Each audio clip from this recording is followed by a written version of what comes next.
হানাদারদের শত অত্যাচারেও মুক্তিযোদ্ধা আনিস স্বীকার করে না গোপন অস্ত্র ভান্ডার কোথায় আছে। শেষে একদিন বলে ওঠে, আমার কাছে গোপন অস্ত্র আছে। কোথায় আছে? কি আছে? আমার কাছে এমন অস্ত্র আছে, দুনিয়ার কোনো অস্ত্রই এই অস্ত্রের সঙ্গে পারবো না। আমার অস্ত্রের নাম বিশ্বাস। আমরা জিতবই, বিশ্বাস। আমরা জিতবই।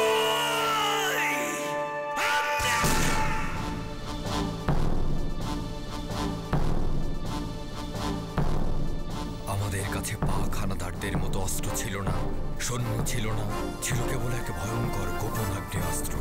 বিজয়ের প্রতি অবিচল আস্থা, যার জোরে পেয়েছিলাম স্বাধীনতা। আজও বাংলাদেশের উদ্যোগী তরুণেরা বয়ে বেড়ায় সেই গোপন আগ্নেয়াস্ত্র।